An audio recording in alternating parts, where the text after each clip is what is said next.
Today, supposedly, I'm taking a shorter walk to the steam vents. It's 4/10 of a mile. I've already gone at least a tenth of a mile, so it's half a mile to get there. So round trip, I guess, a mile. Unless I can go to the Volcano Observatory, which is 2.2 from here, and coming back, that'd be 4.4 miles. But I guess I could do that.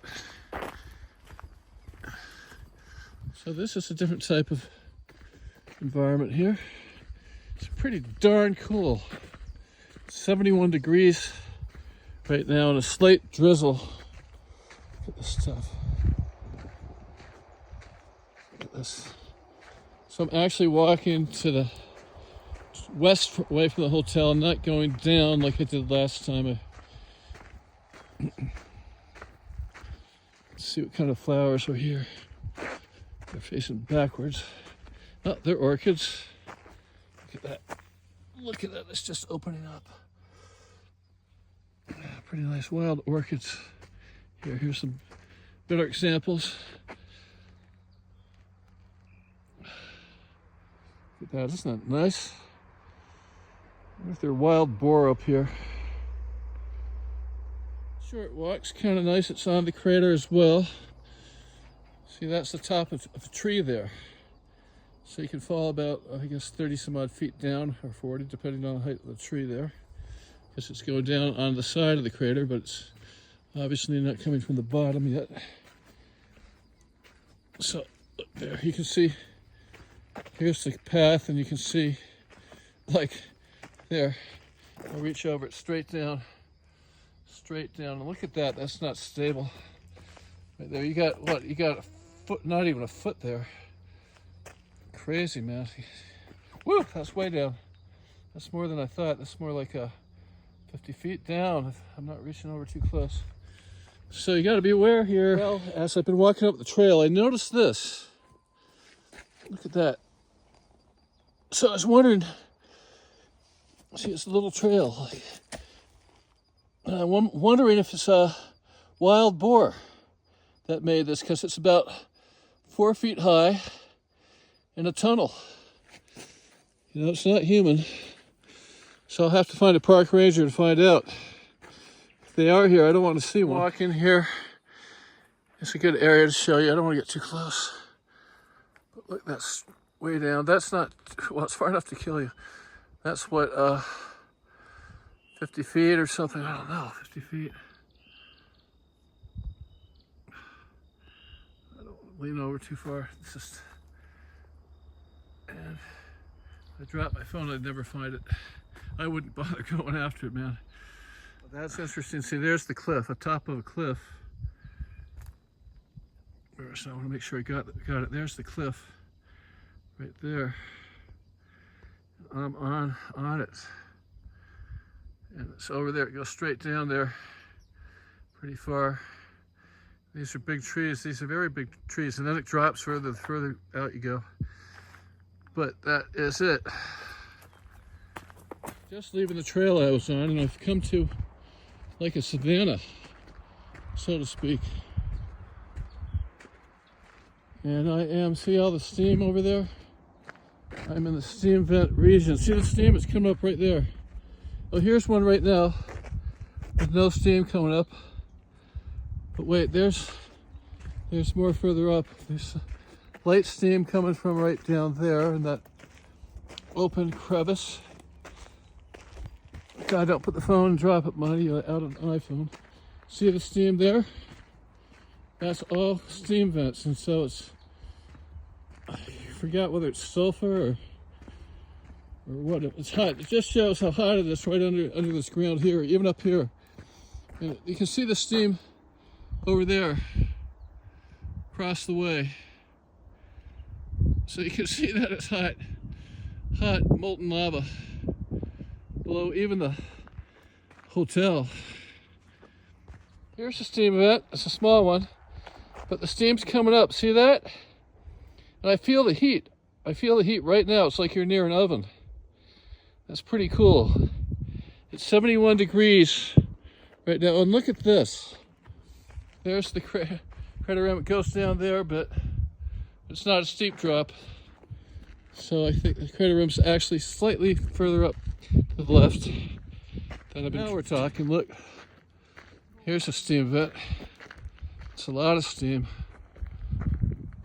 It's all steam coming up. I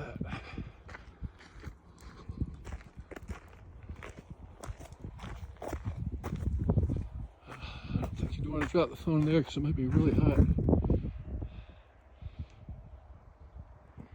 So this is pretty descriptive because I'm right here, and this is where I walked from the Volcano house, and it's Mauna Loa. So when I look up at the mountain, it's Mauna Loa from here. So we're already 4,000 feet up, so we're looking up 6,000 feet to Mauna Loa from the Volcano house.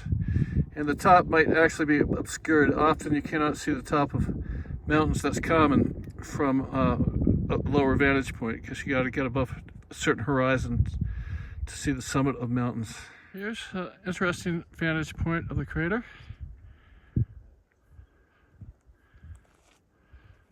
I'm at the steam vents. You can see how the steam's going by. It's pretty cool. But this is a different vantage point, and let's see what the trees are like down there. Those are trees down there, they're pretty cool.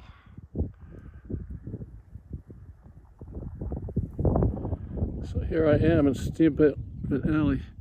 Now on that side, over there, that's sulfur fumes, and they say that's not good to breathe, so I'll stay with the steam. I'm not going to walk over to the sulfur vents.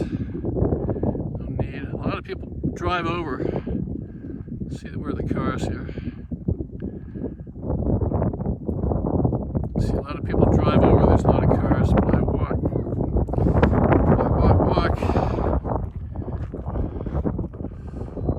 Looking straight down from this cliff, look how far that is. That's really far down. That's really far. I mean, that could easily be 1,000 feet drop right there. Isn't that crazy? No thanks, no thanks. So I'm that close to that edge. That's 7 feet away from where I am, and from here it's less. From there it's like 4 feet. Sign says, Simon says, do not go near the edge. See there, people are walking over the parking lot. Look at these steam vents along the walkway. I'm so lucky to be staying at the Volcano house. Most of these people don't stay here. Tourists drive up for the day even from Kona. A lot of them drive just from Kona to get here. And a lot drive from Hilo. They'll fly to Hilo Airport. They'll be staying somewhere else. There are hotels, small little Airbnbs, and the hotels aren't big, maybe 8-room hotels that will stay a few miles below. But there's nothing like the Volcano house. It's the only place. If you're going to come see the volcano, it's crazy not to stay there. Minimum, absolute minimum for 2 nights. You should never go anywhere and not spend more than 2 nights because you can't have a full day wherever you go. One day you check in at 3, you check out at 12. It's not. I don't believe in traveling around a lot of different places. I believe spending time in one area so you can really fully immerse and enjoy it, not be stressed out by traveling and driving all the time. That's what most people do, and I don't like that. You know, so when I take my trips, I go to one spot and stay there, and I really just fully immerse myself in the area and enjoy it. Here's a good lookout. You can see the vastness of this place. So I'm way to the right now, 1.5 miles to the right of the Volcano house, approximately. Different vantage point. There's a natural Christmas tree. I don't know if you can tell by the video, but I'll walk close. I see it. I don't know if the camera can show it. But look at all the whites and reds Look at this. It's all this way up and down the entire tree. It looks beautiful. It's unbelievable. It's like it's been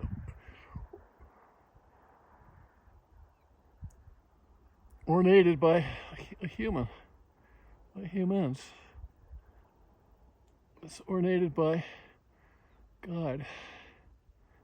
Look at that, the whole thing, up and down the entire tree. And you step back and look at it, it's just awesome. It just struck me, this most beautiful tree, one of the most beautiful natural trees I've ever seen in my life. Just based on that, I don't know if the camera can do it justice. Here's the trail, and I just saw this. You stumble and fall. Look at that. There's nothing there. That's the top of the cliff. See the rock there? That's all cliff. That's all cliff right there. You go straight down, way, way down. Look at that. See the cliff over there? That's how steep it is to the bottom. That's how steep it is. It's way. That's what I'm on. I'm on that. It's like a fairy tale trail because here I'm going straight this way. To the left is the crater. Straight is where I'm going, and then you have these cute side trails. Here's a trail that's made by an animal. I mean, without a doubt. You can see how it's made in the grass.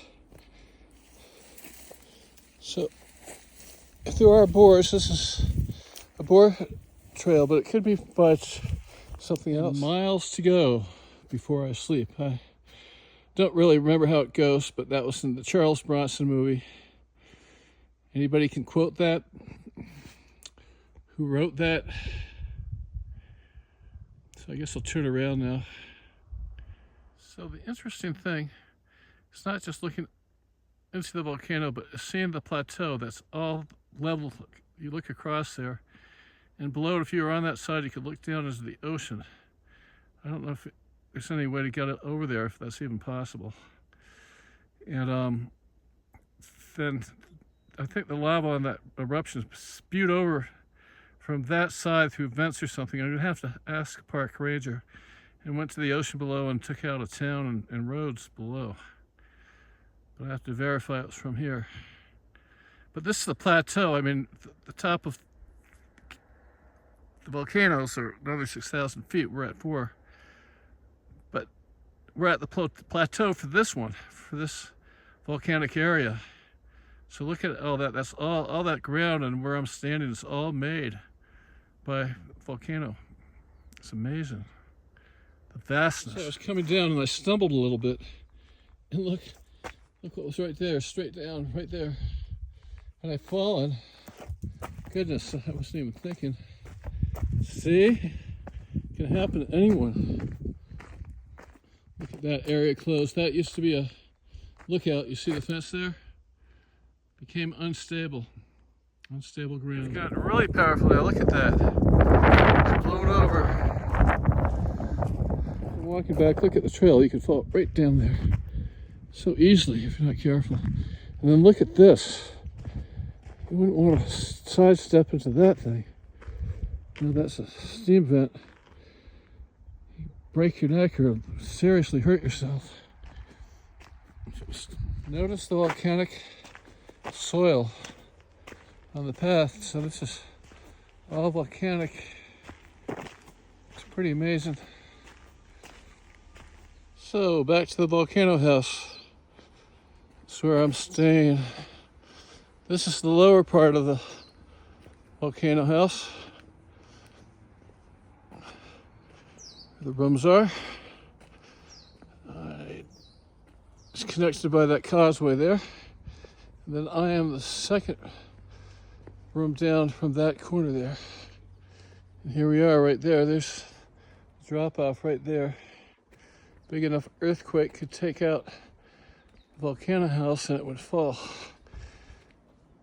in a landslide. Let's hope that never happens.